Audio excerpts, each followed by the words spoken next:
8. अर्श, coming from Uttarakhand, एक चीज शायद मैंने रियलाइज करी कि इंडिया में या शायद दुनिया में जी जो हिल स्टेशन वगैरह होते हैं ना, वो आमतौर पे आप किसी भी हिल स्टेशन में जाएंगे आपको कई तरीके की हॉन्टेड कहानियां आपके आसपास मिल जाएंगी। बिल्कुल, मतलब नो डाउट मिलती अभी है। वो इनफैक्ट अगर वो हिल स्टेशन लोनावला जितना छोटा भी हो उसके बावजूद, मतलब आपको बॉम्बे और पुणे में इतनी हॉन्टेड स्टोरीज मिलेंगे नहीं जितनी आपको लोनावला में एक जो ग्रेवयार्ड है जिसमें वर्ल्ड वॉर 2 के सोल्जर्स हैं, हम लोग शायद उसकी बात भी करी हुई। इवन इन खड़कवासला जो पुणे में है वहां पर भी बहुत सारे खड़कवासला जी। तो अब नैनीताल की अगर आप बात ले लेंगे, नैनीताल या मसूरी की फॉर एग्जाम्पल, तो मसूरी में भी जो है हॉन्टेड साइट्स की या हॉन्टेड साइटिंग्स की कोई कमी नहीं है। हम लोग शायद इसके बारे में अभी तक कई बार बात कर चुके हैं। हाँ। बात कर चुके नहीं, ऐसा कोई डेडिकेटेड एपिसोड किया नहीं है। हाँ, शायद डेडिकेटेड नहीं किया कभी हम लोगों ने। श्योर हम लोग कोशिश करेंगे कि एक डेडिकेटेड एपिसोड हम लोग उत्तराखंड के और पहाड़ी हिल स्टेशंस के घोस्ट के ऊपर लेके आए जी, क्योंकि ऐसा कहते हैं कि पहाड़ों में छल होता है, एक तरीके से छलावा होता है, बड़ा ही पॉपुलर है जी। और इसी तरीके से मुझे लगता है बड़ा अंडररेटेड एक जगह है, जो बाकी चीजों की वजह से तो काफी सुर्खियों में रहती है, लेकिन वहां का जो हॉन्टेड बैकग्राउंड है, जो वहां की हॉन्टेड कहानियां हैं, जो फोकलोर्स हैं, वो शायद हमारे तक इतना पहुंच नहीं पाते हैं। और वो जगह है कश्मीर, नो डाउट, मतलब धरती का स्वर्ग जन्नत कहीं है तो कश्मीर है। और अगर वहां जन्नत है तो साथ में साथ वहां पे जन्नत और दोजख दोनों है, स्वर्ग और नर्क कहीं ना कहीं कश्मीर में दोनों है। एक बैलेंस मेंटेन करने के लिए कहने का मतलब शायद आप ये है कि हर जगह ऐसा होता है। वैसा ही मतलब कुछ साल पहले तो, अभी तो चलो थैंकफुली हालात सुधर रहे हैं, लेकिन कुछ साल पहले तक का 90s में जो कश्मीरी पंडितों का एक्सोडस वगैरह हुआ था, अगर उस दौर के हम लोग याद करें तो काफी खून खराबा जो है कश्मीर ने देखा है, right from like very beginning 1948 से। तो कुल मिला के कहने का मेरा मतलब ये है कि जहां है, जिस जगह ने इतना खून खराबा देखा है, तो वहां पे हॉन्टेड साइटिंग्स ना हो, it's next to impossible. I am pretty sure वहां पे काफी ऐसी हॉन्टेड हरकतें हैं जो कश्मीर में जगह जगह में होती होंगी। बिल्कुल, कई लोगों को सुनने को भी मिलती होंगी इस तरह की वारदातें वहां पे। एग्जैक्टली। और तो लोग ऐसा बताते हैं हर्ष की जो कश्मीर में जो डल लेक है, डल झील, वो डल झील मशहूर है एक फ्लोटिंग घोस्ट के लिए, तैरता हुआ घोस्ट एक तरीके का जी। तैरता भी नहीं, शायद उड़ता हुआ, हाँ, ग्लाइड करता हुआ एक तरीके से ग्लाइड करता हुआ एक घोस्ट। इसकी कहानी अक्सर जो है कश्मीरी बताते हैं डल लेक के ऊपर, और कहानी कुछ ऐसी जाती है कि ये कोई महिला थी जो कि विधवा थी और उसके 2-3 बच्चे वगैरह थे, और काफी उसको सोशल टेंशन वगैरह बहुत थे, प्रेशर बहुत था, तो घर से मजबूरन जो है भाग करके आती है और डल लेक में कूद करके अपनी जान दे देती है। ये काफी समय पहले की बात है। और जो लड़की होती है वो काफी धार्मिक किस्म की होती है, तो उसकी आत्मा बड़ी प्योर होती है, ऐसा लोग बोलते हैं। और उस दिन के बाद से उसका घोस्ट कहने या आई डोंट नो क्या है, लेकिन वहां पे कुछ ऐसा एक फ्लोटिंग ऑर्ब करके होता है, ऑर्ब के बारे में उन्होंने शायद बात करी थी। सॉर्ट ऑफ एक लाइट ऑर्ब टाइप का है, वो एक लाइट का ऑरा जैसा है जो कि झील के ऊपर लाइक उड़ता हुआ तैरता हुआ दिखाई देता है, ग्लाइड करता हुआ। और अक्सर वो जो है, जो आसपास के जो टूरिस्ट होते हैं, अक्सर उन्हें कई बार इनवाइट भी कर रहा होता है, अपनी तरफ बुला रहा होता है। तो ये भी एक कहानी बड़ी मशहूर है डल लेक के बारे में जी। इसी तरीके से शायद एक कहानी और है वहां पे, हर्ष कहते हैं कि वहां पे शंकराचार्य टेम्पल है। तो जिस दौर में आई थिंक सिल्क रूट वगैरह हुआ करता था कश्मीर में, तो पहली बार जब इन्वेडर्स ने सिल्क रूट के रास्ते से कश्मीर पर अटैक किया, तो उस जो पंडित के जो आचार्य थे, उनकी पत्नी ने उस मंदिर को बचाते बचाते अपनी प्राण दे दिए। और आज तक लोग कहते हैं कि उनकी आत्मा कहीं ना कहीं शंकराचार्य मंदिर को जो है वो प्रोटेक्ट करती है। और वो कश्मीरी में, उनकी भाषा में जो अक्सर लोगों की आवाजें आती हैं कि वो इन्वेडर आ गए हैं, भागो बचाओ, कुछ इस तरीके की आवाज, और अपने देव को बचाना है, इस किस्म की आवाज है। ये जो इस किस्म के फोकलोर्स है, ये थोड़ा दर्शाता है कि कश्मीर का इतिहास कितना रक्त रंजित रहा है। बहुत। तो अर्श, ये जो साइटिंग्स वाली कहानी, आई एम प्रीटी श्योर आपने भी कई बार इस तरह की चीज सुनी होंगी, लेक के आसपास हॉन्टेड साइटिंग्स की। तो ये जो एक लाइट ऑफ वाला जो एक किस्सा था अर्श, डल लेक वाला, क्या आपने ऐसा कोई और किसी और एंटिटी के बारे में कभी जिक्र किया है या सुना है जो लेक के एक तरीके की लेक की प्रोटेक्टर हो, डिफेंडर हो? हाँ, मतलब मैं डल लेक की बात बताना चाहूंगा राहुल, जो कि आज से कुछ समय पहले एक बहुत अच्छे कह सकते हैं कि रिसर्चर थे, अभी भी हैं वो इनफैक्ट, और बाय द वे वो डायरेक्टर भी हैं। तो उन्होंने ना एक छोटा सा डॉक्यूमेंट्री टाइप का बनाया था डल लेक के ऊपर। कि व्हाट इज डल लेक। अच्छा, वो हॉरर डॉक्यूमेंट्री था पूरा का पूरा। तो उसमें जब रिसर्च चल रही थी, मतलब मैं उनके साथ एसोसिएट था लेकिन मैं गया नहीं था वहां पे जी। उन्होंने बताया कि जब डल लेक के बारे में वहां के अपने जो लोकल लोग होते हैं उनसे जब पूछा गया तो उन्होंने बोला कि यहाँ पर आत्मा तो है लेकिन वो किसी को नुकसान नहीं पहुंचाती अनटिल अनलेस तुम उसको अनदेखा कर दो, ऐसा करके। ये भी एक बहुत बड़ा फैक्ट था उसके अंदर। ओके। मैंने कहा अनदेखा कर दो मतलब कैसा? मैंने उनसे पूरी रिसर्च, पूरा उनका जो पेपर पे लिखा हुआ था मैंने पूरा पढ़ा उसको।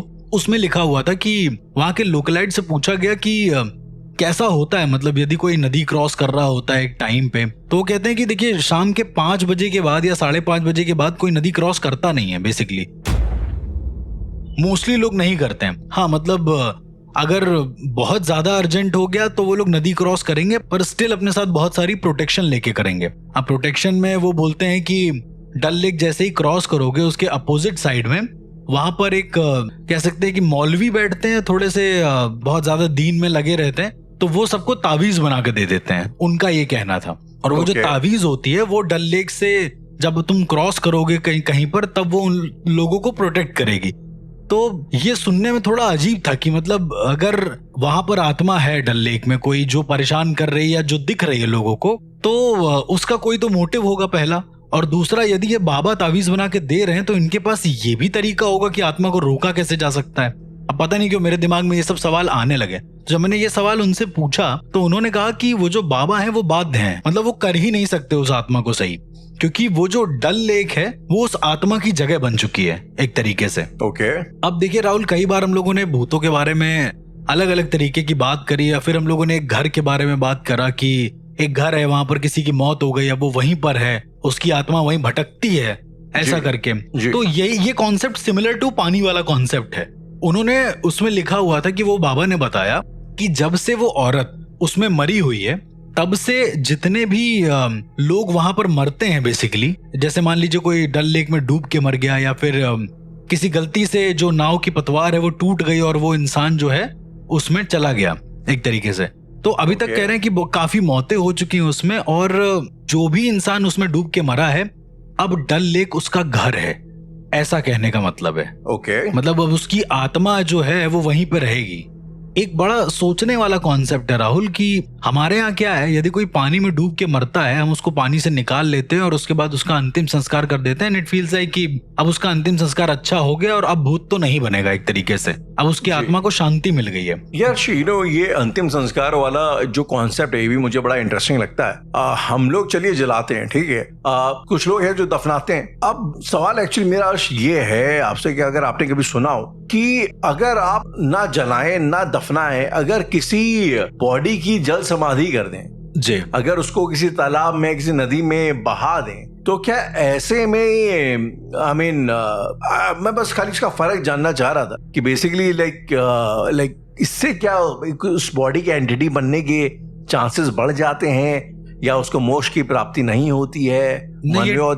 टोटली डिपेंड्स अपॉन उसका जो उसकी जो डेस्टिनी है। मेरा ऐसा मानना है, मैं एग्जैक्ट अंदर का तो प्रोसेस नहीं जानता राहुल, लेकिन जलाना, गाड़ देना या फिर उसको बहा देना, ये मेरे हिसाब से, अगेन सुनने में थोड़ा अजीब लगेगा, मैं किसी की भावनाओं को नहीं ठेस पहुंचाना चाहता, पर ये मेरे हिसाब से एक संतुष्टि देने के कॉन्सेप्ट ज्यादा हैं जहां तक मुझे लगता है। उदाहरण के तौर पे यदि हम हिंदू हैं और हमें ये प्रॉपर सिखाया गया है कि अग्नि तत्व को जो है अगर हम लोग समर्पित कर देते हैं तो ये समझ लो कि वो एक इस डायमेंशन से आजाद हो गया, राइट जी। हमारे जो पंच तत्व हैं, हमारे जो डायमेंशंस हैं, अग्नि, जल, वायु, पृथ्वी, आकाश जी, तो कहने का मतलब ये है कि ये पांचों तत्व जो हैं हमें इस डायमेंशन से मुक्त कराने के लिए कारगर होते हैं।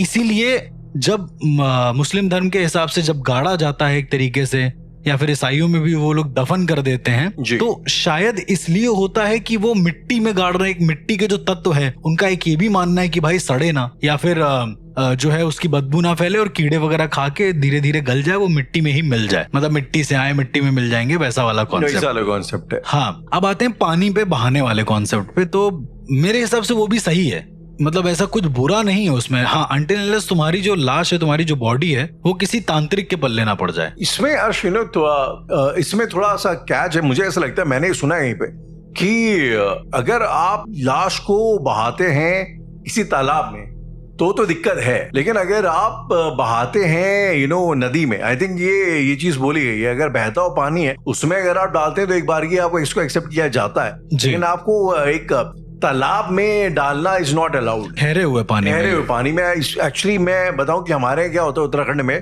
नदियां मतलब एकदम एक्सट्रीम पहाड़ों में है नहीं, वहां पे पोखर टाइप के ज्यादा है। तो कई बार जब मैं छोटा था, अस्थि विसर्जन के लिए जब लोग जाते थे, मैं मुझे ऐसा ख्याल आता था यार कि बगल में तालाब है, वहां जाके क्यों नहीं बहा देते। तो हमारे ये बोला जाता था कि भाई तालाब जो ठहरा हुआ पानी होता है, अगर आप उसमें बहाएंगे तो यहाँ पे आत्मा अटक जाती है, एक डायमेंशन में अटक जाती है। अगर आप बहते हुए पानी में डालते हैं तो वो एक डायनेमिक है तो मूव करती है। पता नहीं, मुझे उस टाइम पे तो एक बड़ा ही एक्सेप्टेबल कॉन्सेप्ट लगा, अगर कोई ऐसा हो भी सकता है शायद से। जी, मतलब ये पॉसिबिलिटी है। अगेन वही, बहुत सारे लोग ऐसे कहते हैं कि जब हम रात को उठते हैं तो लेट सपोज हम वॉशरूम गए और वहां पर बाल्टी में पानी रखा हुआ है एकदम स्थिर, तो उसको जबरदस्ती छेड़ो नहीं, ऐसा करके उसमें जबरदस्ती हाथ मत फेरो, तुम नल से चालू करके पी लो, क्योंकि वो बहता हुआ पानी आएगा एक तरीके से। वही कुल मिला के लॉजिक है। शायद ये होता होगा, मुझे इतना ज्यादा बहुत अब इस रिचुअल के बारे में तो नहीं कह सकते कि बहते हुए पानी में ही क्यों मतलब विसर्जित करते हैं।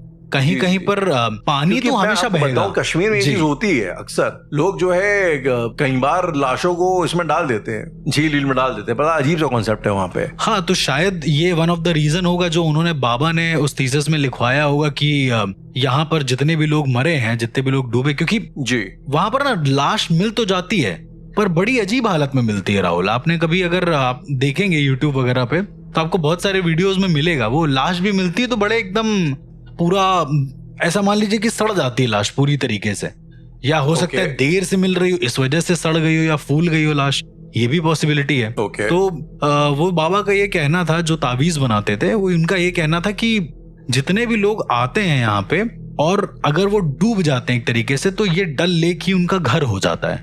अब मैंने इस बात को और जानने के लिए जो डायरेक्टर थे मैंने उनसे पूछा तो उन्होंने कहा कि जब हम ये कहते हैं कि ये चीज किसी का घर हो जाती है, इसका मतलब कि यदि कोई भी इंसान उस डल लेक के आसपास से गुजरेगा तो एक ऐसा पॉइंट आएगा, एक ऐसा मोमेंट आएगा जहां पर वो डूबा है, जिस एग्जैक्ट पॉइंट पर वो डूबा है वहां पर उस इंसान को अलग फील होगा। ऐसा कई लोगों ने रिपोर्ट किया है वहां पे कि मुझे लोगों को अलग फील होता है वहां पे। हाँ, लोगों ने रिपोर्ट किया है, ये बहुत सारे आर्टिकल्स में भी आया है कि लोग जो क्रॉस करते हैं उस डल लेक को दिन के टाइम, उनको थोड़ा सा डिप्रेसिंग टाइप का फील होता है। अब उसी जगह पर कुछ लोग ऐसे भी हैं जिनको कुछ नहीं फील होता है, जो वहीं के हैं, लोकलाइट्स हैं। ये चीज तो शायद किसी के साथ भी है, मतलब किसी के साथ भी है, पर कहने का मतलब ये है वो उस ट्रॉमा से अवगत हैं, वो उनको पता है कि वहां पर किस तरह का ट्रॉमा हुआ है, शायद इस वजह से वो अननोटिस कर देते हैं, उस चीज को नोटिस ही नहीं करते हैं। पॉसिबली लेकिन वहां पर ऐसा कहते हैं, उस थीसिस में एक चीज और थी कि जो नाव चलाने वाले 2-3 थे, एक मलिक करके कोई बंदा था, 2-3 मतलब उन्होंने नाम दिए हुए थे, उन लोगों ने अपने इंटरव्यू में बताया है कि जब वो लोग नाव चलाते हैं तो उनको ऐसा लगता है कोई जो पतवार है वो पकड़ के नीचे खींच रहा है जानबूझ के, मतलब एक पर्टिकुलर पॉइंट के बाद। और ये भरी दिन में होता है एकदम, मतलब एकदम दिन होता है, धूप सर पे होती है, कैसा भी मौसम हो, उस जगह पर ऑन द स्पॉट उनको ऐसा लगता है कि कोई खींच रहा है, और यदि वो ध्यान दे देते हैं तो उनका ध्यान पूरी तरीके से पानी में चला जाता है। मतलब ऐसा 2-3 लोगों ने रिपोर्ट किया कि वो लोग नाव चला रहे थे, बात चल रही थी, जो वहां पे पैसेंजर वगैरह बैठे थे, तो अचानक से मलिक जी को उनको क्या लगता है कि उनका जो पतवार है वो किसी ने पकड़ लिया है, और वो पानी में जैसे ही देखते हैं कि क्या है क्या नहीं, वो उधर ही देखते रहते हैं, एक ही साइड। इट्स लाइक अ सम्मोहन काइंड ऑफ थिंग, कि वो उधर से उनका दिमाग हटता ही नहीं है। और फिर वो जो यात्री बैठे होते हैं वो कहते हैं भैया चलाइए, नहीं गिर जाएंगे, ऐसा करके। तो वो वापस से आते हैं, कहते हैं कि मतलब बड़ा अजीब सा हो गया। फिर वापस आके वो बाबा से ताबीज बनवाते हैं। मतलब अच्छा, वो ताबीज बनाने का भी सीन ये है कि हर 3 दिन में ताबीज बदलनी है। अब वहां कितने लोग ऐसा करते हैं, कितने नहीं करते, ये नहीं पता, पर वो जो बाबा है वो काफी मतलब जाने माने हैं ऐसा करके। तो जो जाता है वो उनकी जो दरगाह बनी है, उनकी जो मजार होगी या जो भी होगा, उसमें जरूर जाता है। मैं कभी नहीं गया डल लेक, पर ये जो किस्सा सुना था मैंने कि जो नाव वाले थे उन्होंने बताया कि जब लोग नाव चलाते हैं और एक किसी जगह से गुजरते हैं तो उनको लगता है कि हवा में एक औरत एकदम लटकी हुई है, जैसे फांसी पे कोई लटक जाता है। Right right. मतलब ऐसा नहीं है कि उसके गले में कुछ तार वार बंधा हुआ है या कुछ ऐसा, वो देखता है कि ऐसी सस्पेंडेड है वो, हाँ, वो बीच हवा में एकदम झूल रही है। उसके हाथ पैर एकदम ढीले हैं और चेहरा एकदम नीचे की ओर देख रहा है। एंड आप इमेजिन करो कि वो नाव चला रहा है और ऊपर देख रहा है ये कंटिन्यू, और ठीक उसी के नीचे से निकल रहा है वो ऐसे करते करते। ये नाव आई थिंक वहाँ शिकारा बोलते हैं ना नाव को। एक आपने फ्लोटिंग घोस्ट टाउन के बारे में सुना है, जो शिकाराओं का बोलते हैं वहाँ पे? नहीं, क्या था वो? बेसिकली डल लेक में क्या है कि जो शिकारे होते हैं, जो बेसिकली एक तरीके का हाउस बोट होता है, उसमें आप रह भी सकते हो, उसमें सारे प्रोविजंस वगैरह होते हैं नाव के अंदर ही। तो ये लोग क्या करते हैं कि कश्मीर में वो बहुत सारे अगर आप डल लेक में जाएंगे बहुत सारे शिकारे होते हैं लाइन से जी। उसी में वो एक तरीके का मोहल्ला बन जाता है, फ्लोटिंग मोहल्ला। उसी में सब्जियां बिक रही हैं, उसी में छोटा मोटा मार्केट भी है। हाँ, वो कॉन्सेप्ट मैंने देखा, मुझे पता नहीं था उसको क्या बोलते हैं। उसको शिकारा बोलते हैं, और वो पूरा एक फ्लोटिंग एक तरीके का वो टाउन है, फ्लोटिंग टाउन है। तो वो सारे जो शिकार हैं इकट्ठे बहते रहते हैं। और सर्दियों में क्या होता है, ये लोग आमतौर पे ना ये सारे शिकारे छोड़ के चले आते हैं। तो सर्दियों में ये जितने भी शिकारे होते हैं ये वैसे ही फ्लोट कर रहे होते हैं खाली। तो ऐसा लगता है इन्हों कि एक पूरा फ्लोटिंग घोस्ट टाउन है जो कि डल लेक के ऊपर है। और कई लोगों ने ऐसा रिपोर्ट किया है रात के टाइम में, अक्सर कोई रातों में तो आप किसी फुल मून नाइट वगैरह में जाएंगे तो शिकारों पे लोगों की चहलकदमी दिखाई देती है ये घोस्ट टाउन के अंदर। कई बार ऐसा लोगों ने रिपोर्ट किया है कि शिकारों पे किसी ने देखा लाइट चल रही है, कहीं पे फैमिली है जो कि डांस वांस कर रही है। तो ये इस तरीके से देखा जाए तो कश्मीर जो है अपने आप में बड़ा मिस्टीरियस है, बहुत मिस्टीरियस है राहुल। और जैसे आपने भी बताया ना कि घोस्ट टाउन इस तरीके से एग्जिस्ट करता है, जिन नाविकों की बात मैं आपको बता रहा था राहुल जी, उन लोगों ने ऐसा भी रिपोर्ट किया है कि जब वो लोग नाव चला रहे थे, जब जैसे मान लो पैसेंजर्स को उन्होंने छोड़ दिया एक तरफ, और उसके बाद जब वो लोग उधर से वापसी आ रहे थे ना राहुल, तो उनको ऐसा क्या लगता है कि उन्हीं के जैसे सेम शक्ल वाला एक बंदा उनकी तरफ से आ रहा है, अपोजिट साइड से आ रहा है। ओके। मतलब उनको वो लोग खुद दिखते थे ऐसा करके। यदि मैं नाव चला के वापस जा रहा हूं तो मुझको मेरी ही शक्ल का कोई इंसान नाव चलाता हुआ दूसरी साइड दिखेगा और अपोजिट साइड आते हुए दिखेगा एक तरीके से। ओके। तो ऐसा उन्होंने रिपोर्ट किया, मतलब उनके ही डॉपलगैंगर उनको दिख रहे हैं और प्रॉपर पानी में प्रॉपर जा रहे हैं। एक अजीब सी चीज ये है कि जब तक वो उनकी जब उधर से नाव से आ रहे हैं वो लोग, तो दोनों एक दूसरे की आंखों में आके मिला तो रहे हैं, लेकिन जैसे ही ये जो रियल वाला बंदा है ये आगे जाता है और पीछे मुड़ के देखता है, नाव और नाव चलाने वाला दोनों ही गायब है जी। तो इनको कई बार ऐसा भी मतलब हेलुसिनेट हुआ है कि सामने इनकी आत्मा है, इनकी आंखों में आंखें डालकर देख रही है, कुछ कहना चाहती है, और उसके बाद पीछे मुड़कर देख रहे हैं तो वो आत्मा गायब है पूरी तरीके से। अब ये थोड़ा इंटरेस्टिंग हो जाता है राहुल कि मैं कभी कभी सोचता हूँ कि डल लेक के अंदर जितनी भी लेट्स सपोज जो भी मौतें हुई होंगी उनका रहस्य क्या होता होगा, क्योंकि आज तक अब वो लेडी अगर वहां पर डूब के मरी है तो बहुत सारे लोग कहते हैं कि वो लेडी गार्ड करती है, जैसा आपने बताया कि वहां पर आज भी लोग मानते हैं, और बहुत सारे लोग कहते हैं कि वही लेडी जो है पानी में खींच लेती है किसी को आउट ऑफ नोवेयर। एक इंसान बच गया था उसमें से जो पैसेंजर्स था, उसने बताया कि जब वो पानी के अंदर गया तो उसको एक लेडी फिगर है जो पूरी ब्लैक साड़ी पहन रखी है जिसने, उसके कान में एक बड़ा सा कुंडल है, मतलब कुंडल एज इन पता नहीं कुछ तो ऐसा पहना, वो कोई पहाड़ी लेडी है बाय द वे, ठीक है। ओके। तो उसने ऐसा विजुअल दिया, शायद इसको ये हेलुसिनेट हुआ, पर वो पानी के अंदर जो उसको विजुअल हुआ, उसने बोला कि उसका हाथ फंस गया था ऊपर नाव पे कहीं पे, रस्सी पे या कहीं पे, और उसकी बॉडी नीचे गई। जैसे ही उसकी बॉडी नीचे गई तो उसने देखा कि वो जो एक लेडी है जिसके कानों में कुंडल है बड़ा सा, वो पानी में तैर रही है और उसके सर के जो बाल हैं वो पकड़ के उसको नीचे ले जा रही है। तो उसने जितना विजुअलाइज किया उस लेडी को वो यही था कि वो ब्लैक साड़ी में पहनी थी, कोई ओल्ड टाइप की लेडी थी, और उसके कानों में एक बड़ा सा कुंडल था, एक ही कान में। ऐसा उसने बताया बाहर निकल के कि डल लेक के अंदर जब वो जैसे ही कुछ देर के लिए गया था उसको ये विजुअल प्राप्त हुए थे। तो राहुल क्या मानना है आपका कि क्या वो लेडी आज भी उस जल में कहीं ना कहीं विचरण करती है, लोगों को खींचती होगी एक तरीके से? मैं वही आपको स्टार्टिंग में बता रहा दर्श कि ऐसा तो मैंने भी सुना है कि वो खींचती है, ये शायद मुझे नहीं बताता, लेकिन ना बुलाती जरूर है। इसके बारे में मैंने थोड़ा शायद सुना हुआ है। एक इसी तरीके से कश्मीर में एक और जगह है अर्श जिसको चपनारी बोलते हैं, ये डोडा गांव डिस्ट्रिक्ट के अंदर आती है चपनारी जी। और वहां पे ऐसा बोला जाता है कि आई थिंक 1998 की बात है, वहां पे एक बारात आ रही थी कश्मीरी हिंदुओं की, और उस बारात को आतंकवादियों ने घेर करके एक नरसंहार किया वहां पे, जिसमें तकरीबन 26-27 लोगों की जान गई। और उस बारात में जो उसकी दुल्हन थी, दुल्हन वहां से गायब हो गई। आई मीन बाकी सारे लोग मर गए, बाकी सारे लोग बच के, दुल्हन वहां पे पता नहीं लगी। और आज अब ऐसा लोग बोलते हैं कि अभी भी अगर आप चपनारी में उस एरिया के आसपास जाएंगे तो रात के टाइम पे बड़ी सजी सवरी सी दुल्हन, अब ये फोकलोर है वहां का, लोगों ने बातों बातों में बना दिया है, लेकिन कुछ ऐसा है कि लोग बोलते हैं कि वहां पे एक दुल्हन है जो शायद वहां पे राह किनारे जो है कभी कभार लोगों को दिख जाती है। और वो इस तरीके से पूछा भी करती लोगों से कि मेरी क्या गलती थी, या मेरी क्या गलती, अपने कश्मीरी में क्यों मारा, मेरी क्या गलती वगैरह वगैरह इस तरीके से। ये भी बड़ा फेमस सा इंसिडेंट है वहां पे। और वो भी इस तरीके अजीबोगरीब गरीब तरीके से लोगों को बुलाया करती है अपने पास। तो आई मीन इस तरीके से जो सारी चीजें है ना, आई मीन इतनी सारी कहानियां है कश्मीर के अंदर, इतना खून खराबा है कश्मीर के अंदर, जो शायद आपको सोचने पे मजबूर कर देता है कि एक जो जन्नत का एक टेम्पलेट लगा हुआ है कश्मीर के ऊपर, अगर उस टेम्पलेट के अंदर हम लोग झांक के देखेंगे तो शायद काफी खौफनाक हमें कहानियां और मंजर दिखाई देंगे जरूर वहां पे। बिल्कुल राहुल, जैसे आप बता रहे हैं कि कश्मीर में बहुत सारे लोगों को मार दिया गया था एक टाइम पे, एंड इवन जो इतना बड़ा वहां पर सिनेरियो हुआ था, मेरा ऐसा मानना है कि बहुत सारी आत्माएं आज भी कहीं ना कहीं बहुत स्ट्रेस में होंगी, कहीं ना कहीं अपनी बातें कहने के लिए एक तत्पर होंगी कि उन्हें बताना है कि उनके साथ एक्चुअली क्या हुआ, क्योंकि बहुत सारी ऐसी बातें हैं जो अनहर्ड रह गई हैं कश्मीर के अंदर, मुझे ऐसा लगता है। अभी आप पिक्चर देखेंगे, अभी आप बहुत सारी अलग अलग मूवीज आई हैं कश्मीर के ऊपर भी, जिसमें बताया गया है कि वहां पे क्या क्या हुआ था। और शायद सालों बाद मुझे लगता है एक ऐसा एक तरीके का, मुझे लगता है ना, हमारी बॉलीवुड इंडस्ट्री के ऊपर एक कलंक में कह सकते हैं उसके ऊपर है। मेरा ऐसा मानना वो तो है कि आपको 30 साल लग गए कहानी को बताने में। जी, अब हो सकता है कि शायद सोर्सेज इकट्ठा करने में इतना टाइम लग गया, इतने ज्यादा सोर्सेज। यार आप छोटी मोटी हमारे मतलब इवेंट्स में, कोई भी इवेंट जिसमें लोगों की जान जाती छोटा नहीं होता, लेकिन आप कुछ इवेंट ऐसे हैं जिनके ऊपर 6-7 फिल्में बनी हुई हैं और सेम कहानी है, वो भी अधूरी है, उसमें भी लोग आप कहानी पूरी नहीं बताते।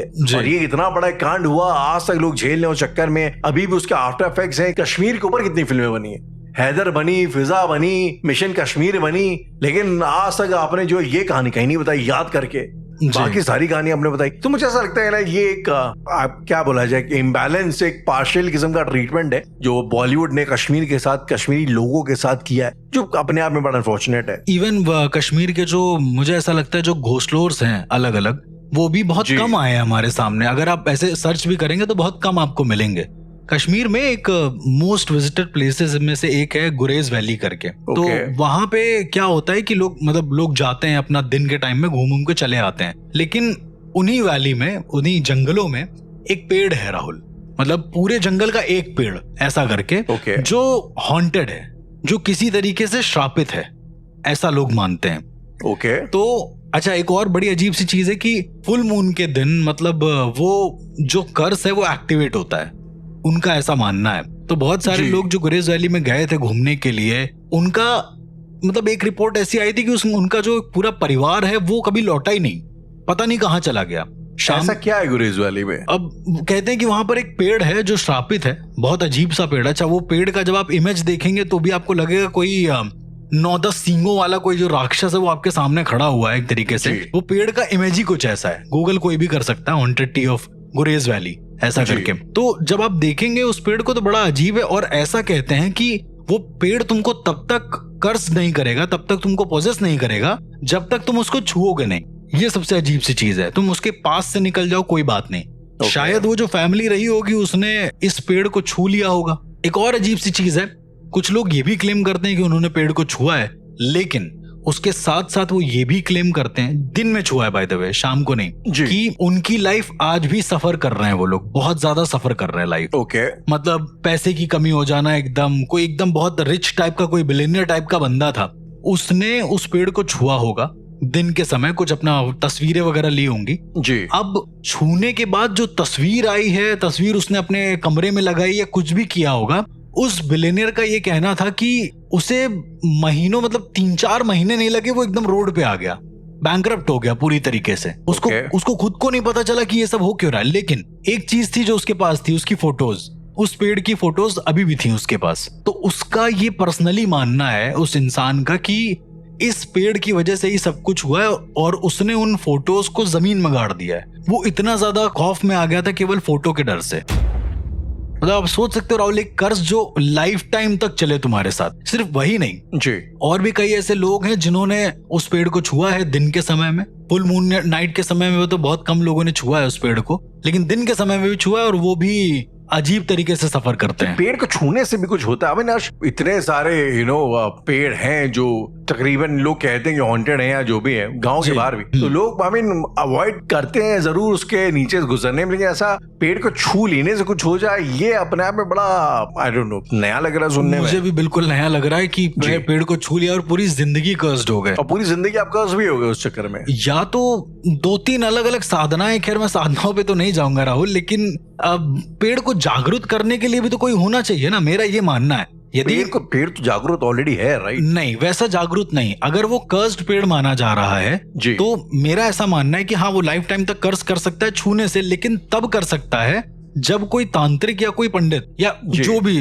वहां पर जो भी होते होंगे, वो उस पेड़ की रोज रात को पूजा करते होंगे, उसको कुछ अर्पित करते होंगे समाओ, तो ही वहां पर एंटिटी का ठिकाना बन सकता है। मेरा ऐसा मानना है, मतलब मेरा क्या लॉजिक का तकाजा ये है कि अगर कोई पेड़ मान लो कर्ज है एक तरीके से जी, तो आपको पहला ख्याल तो ये आएगा ना कि ये पेड़ कहीं सूख नहीं जाएगा अगर कर्ज है तो। नहीं, वो पेड़ सूखा ही हुआ है एक्चुअली, वो जो गुरेज वैली है बेसिकली, वो ऑलरेडी केवल एक ऐसे सूखा हुआ पेड़ है, बट उसकी जो कह सकते हैं डायनामिक्स है, आकृतियां हैं, वो बड़ी गजब की हैं, इसलिए उसको मतलब लोग देखते हैं, लोग दूर से देखते हैं ऐसा करके। तो आज भी शायद ऐसा है कि उस गुरेज वैली के उस पेड़ पे मतलब ज्यादा लोग जाते नहीं है उसको छूने, इक्का दुक्का छू लिया होगा तो पता नहीं। अब ये एक वही अर्बन लेजेंड टाइप का बन गया वहां पे कि शायद उस पेड़ को छूने से इंसान कर्स्ड हो जाता है। कश्मीर के न जाने कितनी ही ऐसी चीजें हैं जो शायद सारे घोंसलों से भी ऊपर हैं एक तरीके से। मुझे लगता है अर्जुन, कश्मीर एक जमाने में कहते हैं कि सिल्क रूट का एक बहुत मेजर हिस्सा हुआ करता था। यहीं से जो है सारे ज्यादातर के अरबिक और सेंट्रल एशियन ट्रेडर्स आए, कई थिंकर्स आए। इब्न बटूता जो एक बहुत फेमस ट्रैवलर थे, वो भी इंडिया में हिंदू कुश माउंटेन्स और कश्मीर होते हुए आए। तो ये एक तरीके का ना एक कस्ब था कल्चर्स का, जहाँ पे बहुत सारे कल्चर्स आए, मेल्टिंग पॉइंट हुआ, बॉइलिंग पॉइंट हुआ, मेल्ट हुए, और जहाँ इतने सारे कल्चर्स का एक एमालगमेशन होगा, मिक्सचर होगा, जाहिर सी बात मुझे ऐसा लगता है वहाँ पे कई तरह की कहानियां पनपेंगी, including the stories of the paranormal. Arsh, बातों बातों में मुझे बड़ा एक इंटरेस्टिंग कॉन्सेप्ट लगा जो आपने अभी पेड़ों का जिक्र किया जी। इनफैक्ट मुझे याद है हम लोग एक मुंजिया करके जो फिल्म देखने गए थे, तो उसमें एक सीन दिखाया हुआ था स्टार्टिंग में मेरे ख्याल से कि मुंजा को एक पेड़ में बांध देते हैं, मतलब उसकी अस्थियों को पेड़ के नीचे गाड़ देते हैं, पेड़ के नीचे गाड़ देते हैं। और मैंने ये मतलब गांव के इलाकों में ये अक्सर सब सुना है कि लोग पेड़ों के साथ काफी कुछ इस तरीके की हरकत किए रहते हैं। जी बिल्कुल। और इनफैक्ट एक फिल्म भी आई थी, अगर आपको याद हो, एक वास्तुशास्त्र करके एक फिल्म आई थी जिसमें आई थिंक वो रहती हैं सुष्मिता सेन होती हैं जी, और उनके घर के बाहर एक पेड़ होता है जिसमें जो लोग कहते हैं कि वो एक तरीके से पोजेस्ड है या कुछ तो भी है, और उस वजह से उनके घरों में काफी तकलीफ होती है जी। तो आज अगर मैं आपसे पूछूं कि आपने अपने ये एग्जॉर्सिज्म या पैरानॉर्मल के करियर में आज तक कभी कोई ऐसा एक पैरानॉर्मल पेड़ इनकाउंटर किया है, तो आप क्या बोले? देखिए, कश्मीर की बात रही बहुत दूर, जो मैंने कश्मीर के हॉन्टेड पेड़ के बारे में आपको बताया, लेकिन आज भी मैं शहरों की बात नहीं करूंगा राहुल, आज भी गांव में कई सारी ऐसी प्रथाएं हैं पेड़ों को लेकर जो बहुत ज्यादा डेंजरस हैं, और जिनको यदि आप अपनी नॉर्मल आंखों से देखोगे तो आपको शायद बिलीव भी नहीं होगा।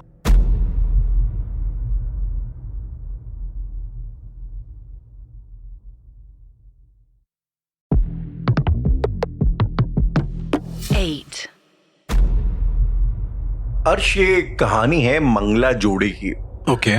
मंगला जोड़ी बेसिकली एक गांव है उड़ीसा में। उड़ीसा में आपने सुना होगा शायद एक चिल्का लेक करके बड़ी मशहूर एक तालाब है वहां पे, जहाँ पे वो आते हैं, क्या कहते हैं, माइग्रेटरी बर्ड्स वगैरह जहाँ आते हैं। जी जी। तो ये कहानी बेसिकली वहां की है। और मंगला जोड़ी में ऐसा बोला जाता है कि एक पेड़ है जिस पेड़ के बारे में मान्यता ये है गांव वालों की, ये पेड़ हॉन्टेड है। ओके। और आप ऐसा समझिए कि उस पेड़ के आसपास ऐसा लोग बोलते हैं कि रात के टाइम में उन्हें कोई स्पिरिट चलती हुई दिखाई देती है। ठीक है। इनफैक्ट ये स्पिरिट उस पेड़ के आसपास गुजरने वाले लोगों को कई बार पोजेस भी कर लेती है। ओके। कहानियां यहां तक हैं कि लोग बोलते हैं कि ये स्पिरिट लोगों को, मान लो कोई अगर इंसान चलती गाड़ी में है, गाड़ी चला रहा है, तो उसको पोजेस करके कभी कभार स्टीयरिंग वगैरह जबरदस्ती घुमा देती है। तो ऐसे तकरीबन काफी मतलब एक्सीडेंट्स वगैरह भी इन्हीं वजहों से हुए हैं। मतलब इंसान को पोजेस करके घुमा देती है, ऐसा आपका